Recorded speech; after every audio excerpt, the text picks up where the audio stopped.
What's going on, ladies and gentlemen? Welcome back to the Mock Draft Guy YouTube channel. You know exactly what we're doing here. You clicked on the video. It is my 2024 NFL Mock Draft after week 5 of the NFL season. Now, this one is with trades. I did this a couple weeks ago.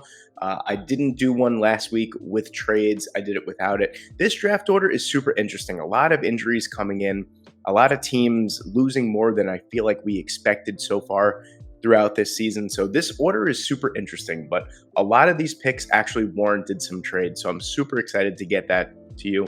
So before we get into it though, if you guys aren't subscribed to the channel, please leave a like on this video and please subscribe to the channel. Trying to hit 10,000 subscribers before the 2024 NFL draft. And I think we could certainly get there with your help. So without further delay, let's get into it. Pick number 1, it is the Chicago Bears. And let me just preface this by saying that every single week so far, regardless of the team that has picked 1 and 2, my first 2 picks have been Marvin Harrison Jr. and Caleb Williams. Caleb Williams and Marvin Harrison Jr. This pick is going to be Caleb Williams. Now, I know that Justin Fields has had 2 straight weeks of really, really good play, and things are really, turning around. That 2 weeks of great games against 2 poor defenses, for argument's sake, is not enough to convince me that, the Chicago Bears won't be taking Caleb Williams at number 1. I feel like I'm very steadfast in thinking and headstrong in thinking that if you aren't a complete dumpster fire of a team and you hold the number 1 overall pick, you either traded for it or you trade out of it. So the Chicago Bears are one of those teams that they traded out of it last year, and they're a little bit less of a dumpster fire. Things are starting to look like they're turning around a bit. But just 2 games is not enough to convince me that they should either trade this pick or take Marvin Harrison Jr. here, or even Olaf Ashanu. I'm still going to go with Caleb Williams at number 1 overall. This may change throughout the course of the season. Of course, Justin Fields could take these 2 games and turn it into an incredible season, and he is their quarterback of the future for sure. But that would honestly be ideal for the Chicago Bears, because then they could trade the first overall pick for an absolute haul, because they could throw smoke screens out there saying, well, we don't know if we want Justin Fields past this year. So they could either trade Justin Fields or trade the number 1 overall pick. They're in a great spot, regardless of what it is. They need to clean house in the front office and just get a bunch of new guys in there that know how to run an organization. But regardless, I think Caleb Williams, as of right now, is still the number 1 overall pick. I will trade the number 2 overall pick, though. And I'm going to trade it, believe it or not, to the division rivals. Quick thing you need to know about these trades that I make: I'm not going to sit here, especially with the way that draft compensation is so hard to predict. And not only that, this is only a 1-round mock. So I'm only going to make the trade that will just get the trade accepted. Like, I don't really care about the draft compensation. I know some people don't like that, but just to keep the video moving along, I'm going to do whatever it takes to make the trade work. So that works, and that's exactly what we're going to do. As long as it doesn't affect the first round, besides for these 2 picks, then I usually don't care about the draft compensation until later on in the year, until after the season, to be quite honest with you. But Minnesota has not extended Kirk Cousins. Doesn't look like they're interested in it. Kirk Cousins is not the problem in Minnesota. There's just a whole slew of problems. Now with Justin Jefferson on IR for at least 4 weeks, it really does seem like Minnesota is going to be in this top 5, at least in this top 8, once the draft rolls around. Perfect time to use assets to move up and get your quarterback of the future. I don't think that Chicago is going to let them trade up to get Caleb Williams. I do think they will trade up. I mean, obviously it's going to cost a little bit more to trade up, even though it's 2 spots. You trade up, you jump over the Denver Broncos, and you get Drake May. This is your quarterback of the future. Some people even think he's a better quarterback prospect than Caleb Williams, but I think Drake May, either Caleb Williams or Drake May, gives the Minnesota Vikings the quickest turnaround to where, hey, this is a plug-and-play starter that, yeah, he's going to have rookie mistakes, but he's the closest thing to a seasoned veteran in the NFL that you're going to get in this draft. So Drake May is the pick here for me. They traded up. I know it's with a division rival, but we've seen these trades happen before. You think of a couple years ago, Minnesota traded up or traded back with the Detroit Lions, or vice versa, whatever it may be. So the history is definitely there of interdivision trades here with the NFC North. It's going to be Drake May for me. And number 3, we're going to have another trade. Denver is in a really weird spot here. I know everyone's probably going to be screaming for Marvin Harrison Jr., Olaf Ashanu, Jared Verse, Kool-Aid McKinstry, Brock Bowers. All these guys could all find homes in Denver. With the 2 top quarterbacks off the board, I don't think Denver was even going to go for a quarterback to begin with. Marvin Harrison Jr., they don't necessarily need a wide receiver. Why not trade back and get more assets and revamp this defense that went from one of the best units in the league a couple of years ago to being absolutely dog water so far this year. So I'm going to trade back, and there is no better candidate in this top 10 to trade back with, in my mind, than the New York Giants. This would be epic.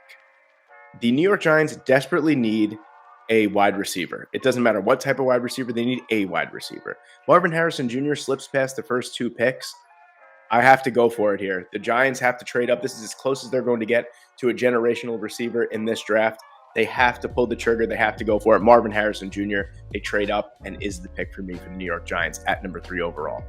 And number 4, really only 2, maybe 3 ways the Chicago Bears can go here. Don't necessarily think secondary would be taken this high for the Bears. It's either one of the lines. It's either edge or it's offensive tackle. At number 4, I'm going to go with defensive tackle here. I know a lot of Bears fans are probably going to scream, "Oh my God, you passed up on Ola Fashanu." I get it. I do. Ola was my best offensive lineman last year if he would have entered the draft, and he's the best offensive lineman this year. I get it. I really do. But the defensive line of the Chicago Bears is in desperate need of some kind of athletic influx of talent on that defensive line, especially at the edge rushing position. I mean, you could argue that they can go with Jerzon Newton if they trade even further down. They do need a pass rushing defensive tackle, but they did use 2 picks back-to-back on Zach Pickens and Gervon Dexter, so maybe they're waiting to see how those guys develop, but I have to go with Jared Verse here. No, it might not be the most popular pick, but it's a massive position of need for the Chicago Bears. Moving on, New England. Now, I'm not going to lie, at New England at number 5, I'm not in love with any of these quarterbacks at number 5. I know what you're saying. Well, last week, if you guys watched, last week you had J.J. McCarthy at 7. I get it, but there's another huge position of need here, and you got the 2 top tackles on the board. You have to go with tackle because it doesn't matter who's behind there. If you can't protect him, what does it matter? You need to start with the offensive line. And we know Bill Belichick, if he's still there, he's probably going to take an offensive lineman at pick number 5 here, especially with these 2 guys on the board. Olaf here for me. I think this is pretty straightforward, pretty simple. At number 6. Now, again, you have offensive tackle. What is the need here? But the secondary. You need to start revamping the secondary. Dallas Turner was a nice option here too.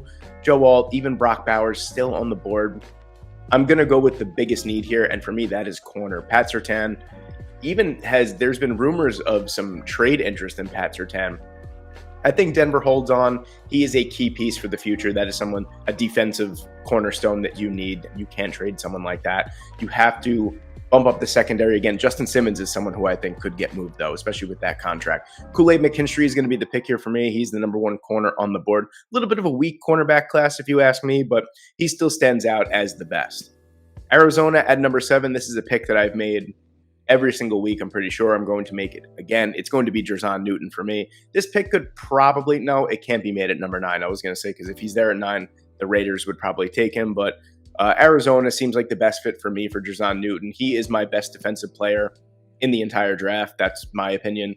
A generational run stopper, a great pass rusher as well. He's going to be the next big problem in the NFL in terms of a pass rushing 3-tech defensive tackle. Jerzon Newton's a pick here for me. At number 8, pretty straightforward. David Bakhtiari, again, is going to be on season-ending IR. Joe Alt has to be the pick. They have to rebuild this offensive line at some point on the left side. Joe Alt is still here. He's going to be the pick for me. Pretty straightforward last couple picks. This one might be a little controversial. I'm going to go with a quarterback here. And the quarterback here is going to be J.J. McCarthy. Now, I know that Michael Penix, if you guys know my channel, you know Michael Penix Jr., or you watched my last video of the top 10 quarterbacks in the 2024 NFL Draft. Michael Penix Jr. is my clear-cut quarterback 3. I just think J.J. McCarthy fits Vegas a little bit better. He's someone that Michael Penix, in terms of, he can move around, don't get me wrong, he's athletic. He reminds me of a little bit more of like a Derek Carr, where Derek Carr can move around the pocket. You know, he's not going to run for a lot of yards, but he could escape.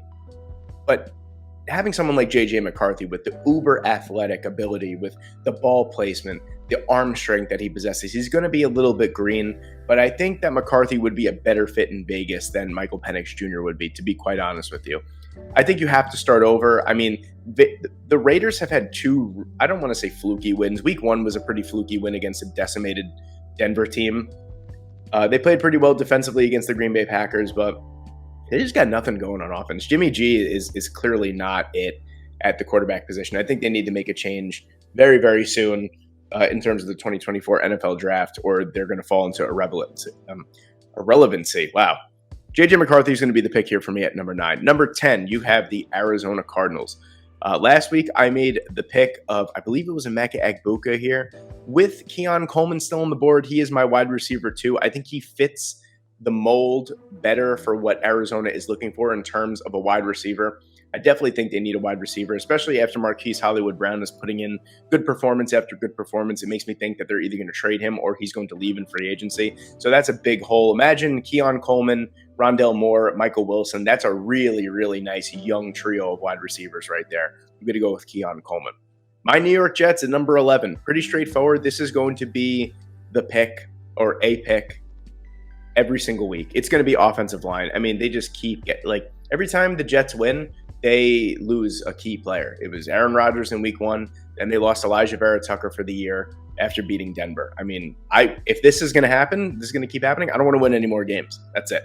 But I kind of played around with Michael Penix Jr. here. I think quarterback could be a sneaky need if they want to move on from Zach Wilson. You know, Aaron Rodgers comes back, but Aaron Rodgers and Zach Wilson are boys. It didn't really make much sense. Offensive line, like I just said with the I think I said it with the who did I pick here? Let me go back and look at that real quick. Yeah, with the New England Patriots, you have to build the offensive line before you get any other type of quarterback. Same thing with the Jets. It's going to be Amarius Mims here for me. Dude is just a straight stud, and he's been slowly climbing up everyone's board every single week. Georgia is just unstoppable, and they've been a tackle-producing machine over the past few years. It's going to be Amarius Mims here for me at number 11.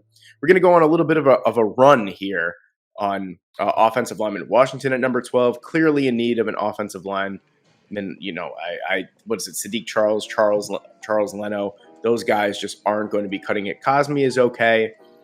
They need an upgrade on the offensive line. J.C. Latham here, 6'6", 360 pounds, an absolute freak, an easy blindside blocker for Sam Howell or whoever's under center in 2024 for the Washington Commanders.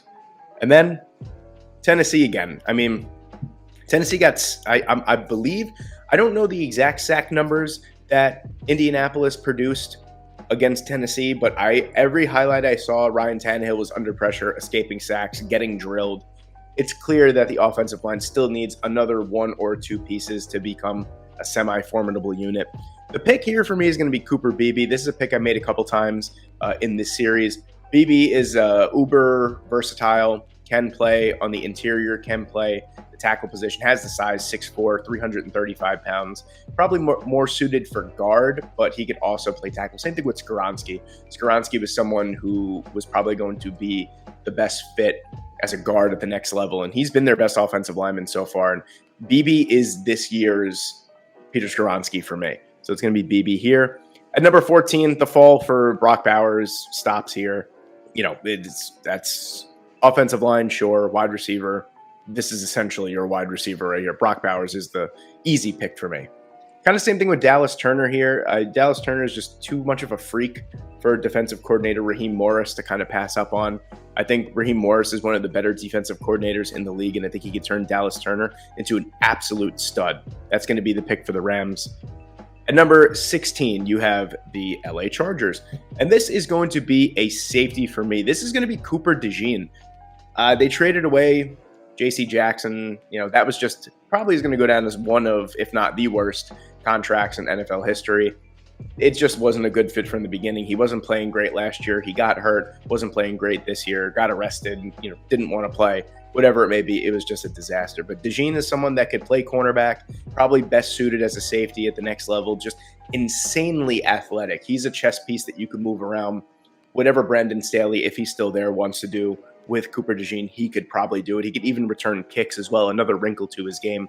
DeJean is going to be the pick at number 16.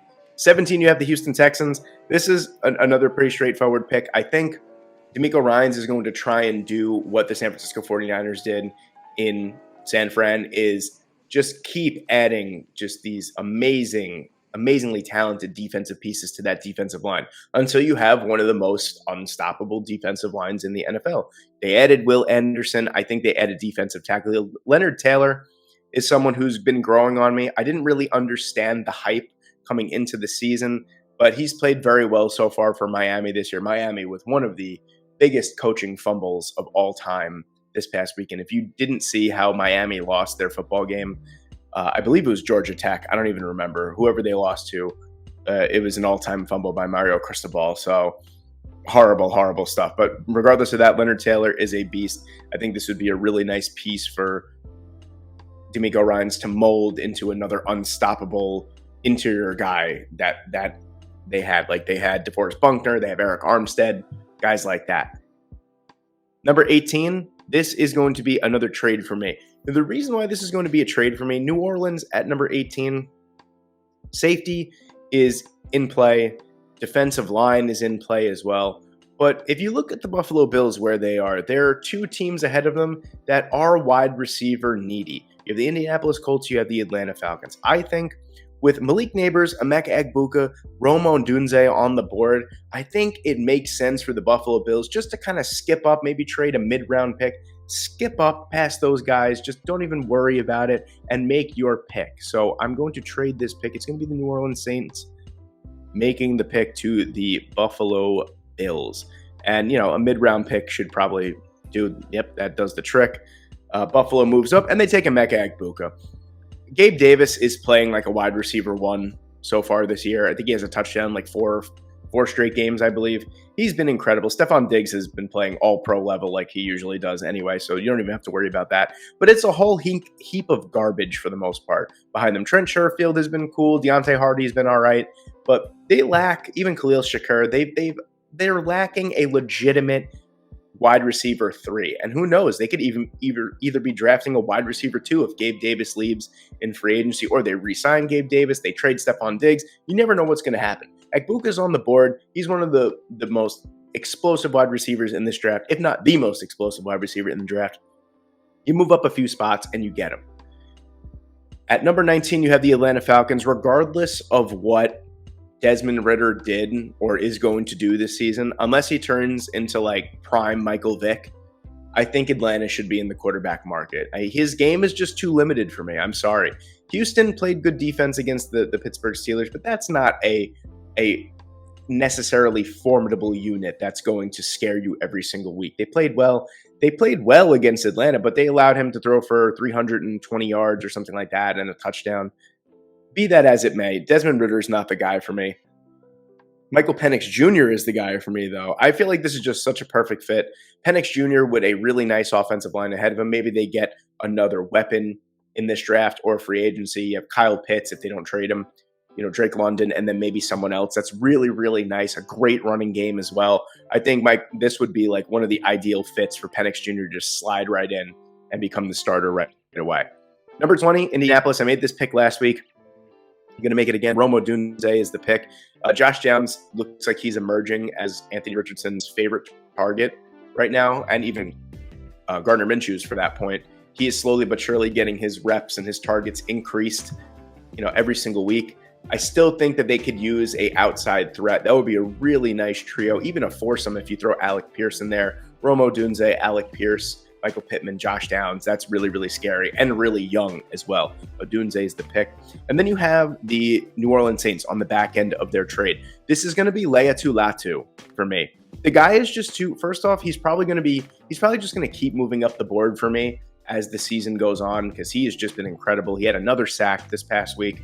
The guy is just super, super impactful. He's incredible. So he's going to be the pick here for me. I know that New Orleans Saints fans were kind of torn with the Jared Verse pick last week, but he was there, so I had to take him. They won again. They moved back in the draft. You take someone who just has, it looks like an immense amount of talent for that defensive line, and that could be your Cam Jordan replacement long-term right there. Dallas at number 22. Kalen King is still on the board. Got to take him. Stephon Gilmore is a short-term solution, even when Trayvon Diggs comes back healthy. You got to get another future piece in there, and Kalen King is going to be the pick. Baltimore at number 23. We get a little run on cornerbacks here. It's going to be Denzel Burke. I mentioned it the other day that Denzel Burke is someone that I wasn't necessarily high on going into the season. His tape was a little disappointing for me, but he's played very, very well so far this year. So and he's got all the tools. Burke has all the tools to be a great cornerback at the next level. I think he just kind of perfectly falls into what Baltimore is trying to do with their secondary.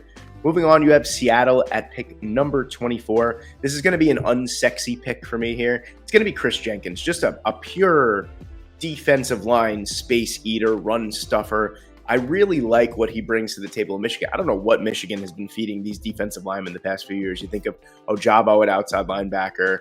You think of Mozzie Smith last year, Aiden Hutchinson. They have just produced some real dogs. But Chris Jenkins has been an unsung hero for that Michigan defense so far. He's been really, really tough to block for his assignments. I think that, Seattle's defensive line, not necessarily the pass rushers, even I believe Darrell Taylor is a free agent after this year. They'll still have Derek Hall, Uchenna Nwosu, guys like that. But the defensive line, if they didn't sign Jaron Reed before the season started, they would be in really, really bad shape. He's been their best defensive lineman so far through 5 games. Don't let the 11-sack game fool you. That was against the Giants' Pop Warner offensive line. Chris Jenkins is going to be the pick here for me. I think he would be an instant upgrade on the defensive line. Pittsburgh at number 25, another team that I was really considering trading down. They don't have glaring needs. Yes, I know some people are going to say, oh, the quarterback position, oh, the tackle position. Every tackle is under contract through next year. I don't think that is a position that they really want to invest another first-round pick on right now. Secondary does kind of not suck, but it could use an upgrade here. Nate Wiggins was the pick I made last week. It's going to be another pick that I make this week as well. Just kind of fits exactly what Pittsburgh's doing on defense, the defensive scheme. So I think that this is a great match. And then you have Joey Porter Jr. on one side, who's already looking like cornerback one. He's made a bunch of incredible plays for Pittsburgh. And then you add someone like Nate Wiggins, and then you have Patrick Peterson to mentor both of them next year as well. I think that's a really, really nice situation for any young cornerback to fall into. 26, the Jacksonville Jaguars are going to trade down, or should I say the Kansas City Chiefs are going to trade up. Malik Neighbors is still falling. Kansas City needs to, if I could find them, Jacksonville and Kansas City. Kansas City needs to make a move for a bona fide number 1 wide receiver, and he keeps falling. They could, oh my God, what did I do here? Oh my God, I've made a mess of it, people. I'm so sorry. That was not meant to be, but I guess that's what it's going to be. Oh my goodness, I made a mess out of it. But anyway, it doesn't affect the rest of the draft. But Kansas City at number 26 now, and they take Malik Neighbors. This just seems like such a really, really nice fit. Someone who's so twitchy and who really, really can just burn every defender in open space. Malik Neighbors seems like a perfect match for Patrick Mahomes. Tampa Bay at number 27. Jason Licht is a GM that has spent early round picks on linebackers. This linebacker class is a tad weak outside of maybe the top 5 here that are listed. Jermaine Trotter is still a great playmaker for me, with Devin White and Levante David being free agents. They'll probably bring one back, and it's probably going to be Devin White just based off the age. I don't know how much they're going to bring Levante David back. He might even be a trade candidate at the deadline. You need to get some young blood in there. Jeremiah Trotter is going to be the pick at number 27. 28, you have the Detroit Lions. And I'll tell you what, this is a name that hasn't popped up in a first-round mock for me in a while. Kamari Lassiter has given up, I believe, I didn't get the numbers on the last game that they played, but through 4 games in coverage, he allowed 2 catches for 6 yards. This was someone who, at the beginning of the year, I said if he could just show his elite ability to cover, he doesn't necessarily have the greatest long speed. He's got great short bursts and great makeup speed for the most part. He runs a 4.38, but his long speed was kind of in question. His physicality as well, but he is shown to have massive improvements so far this year. And I think a secondary upgrade for the Detroit Lions is in order. They were also rumored, or some people were rumoring that, if Detroit really wanted to be serious about contending this year, they'll make a trade for Patrick Surtain. So obviously they need some kind of replenishment of talent in the secondary. So it's going to be Lassiter for me. 29, you have the Miami Dolphins. It's going to be Graham Barton. Another player that's really, really versatile. I love line versatility, if you guys couldn't tell.